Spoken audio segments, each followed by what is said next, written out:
podcast that I reviewed discussing the trending topics uh, in the 86th episode titled Rock Reruns and Registration uh, from Entertainment Law Updates featuring legal experts Gordon Firemark uh, from Ninth Circuit and Tamara Bennett from Fifth Circuit. Um, but this podcast was quite interesting because it discussed different cases uh, that dealt with intellectual property rights breached for not having proper permission from rights owners. Uh, but what if your mark, your your trademark that you chose to identify your business becomes generic? That was one of the topics that was discussed when from a case from Google and Viacom, I believe, that's teaming up to actually uh, where they're fighting fighting this process, so they still own the trademark rights to Google. And if you think about it, we as human beings, everyone is getting used to the fact that if there's a question being asked that needs an answer to, it'll be like we'll be say, hey, just Google it. So um, so right now that this is a fresh case right now that is a lot of opinions on it. Like, is Google really still generic or isn't? It was actually a case about a guy who was buying up all the domain names saying Google, racetracks.com or Google, whatever bookbags.com and so forth. And he was writing all these domain names, and and Google had to go ahead and file a lawsuit and actually retained it, and to make them big, or gave him up, either surrendered the domains or had to give it to Google. And he tried to countersue, saying that no, this is I could use the phrase however he pleased, because Google has become a generic brand. So that was upheld with the courts, and that was kind of interesting, and uh, that kind of as a business myself, you don't want to fall into the generic thing. I mean, you do what you don't. So, um, you always got to keep updated how to unique your brand, and that kind of just leads to the second trending, since going into trademarks, how uh, other legal trend of topics is is fair use of the trademarks, and how is it being protected by the First Amendment. Um, and one clear example is a lawsuit from the slants, uh, and it was quickly decided how there's two different types of fair use of your trademark, which is private and governmental. So, anything as far as your mark is your mark. If you're selling T-shirts, you have a mark that represents you selling T-shirts. But if you go to the extent where you're promoting something from government use, for example, beef, then that's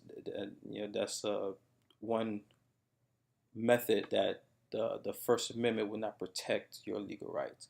But the slant case basically was one of those cases where that was denied by the Trademark Patent Office because of rights of it was offensive, um, offensive a mark.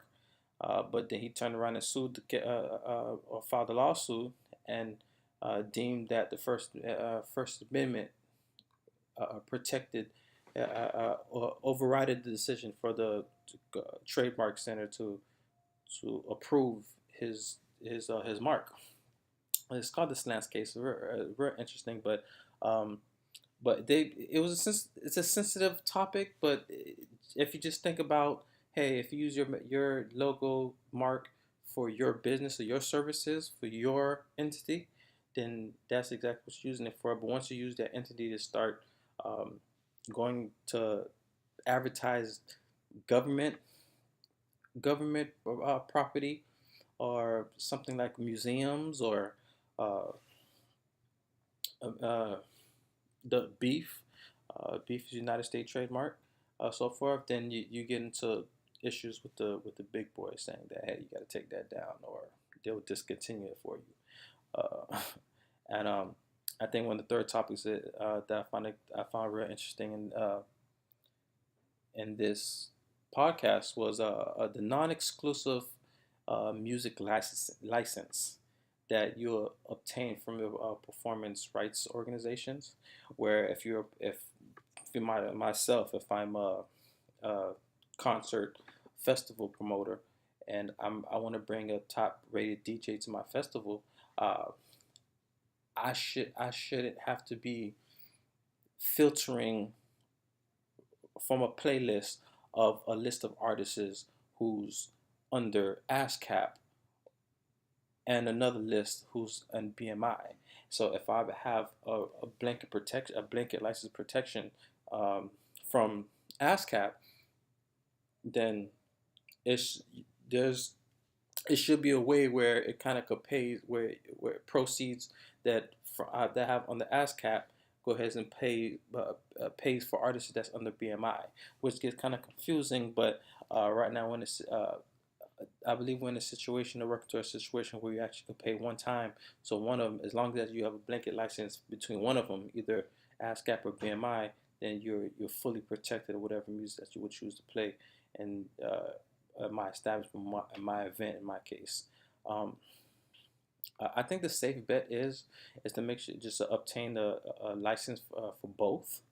Uh, just to avoid everything all around. And I believe I'm not sure how concrete it is to actually for them to actually put something together as far as that you pay one time and to get covered by both major pros.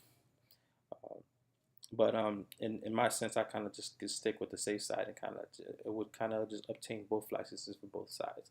Then we have no limits. I mean, if push comes to shove, then you probably just you kind of could stick with BMI and just say, hey, and as far as performers, hey, I'll just bring in any performer that I want that's under BMI, and that's the license I got covered. But for a wide variety of choices or selections, then it'd be the smarter route to get both, and that's the route I think I'm going to be taking. I'm going to end up taking. Uh, but I, all of these all of these concepts, all these concepts that I discussed out of from this podcast, um, it relates tremendously, and it's funny. I don't want to go over my time, but it's funny how a lot of the copyrights and all the little things from your trademarks to the fair use to the permissions, all the way down to the licensing for your music, is vital. It's vital even before you get to the advertisement or even booking the venue for setting up your concert festival. So all these things is something that you got to stay on top of and be aware of it. Even if I am planning to put a legal team in place to take care of that side of things, but just to be knowledgeable. So a lot of these things will save a lot of headache in the long run as far as legal issues. So um, that's my leadership portfolio, and thank you. That was a bad ending.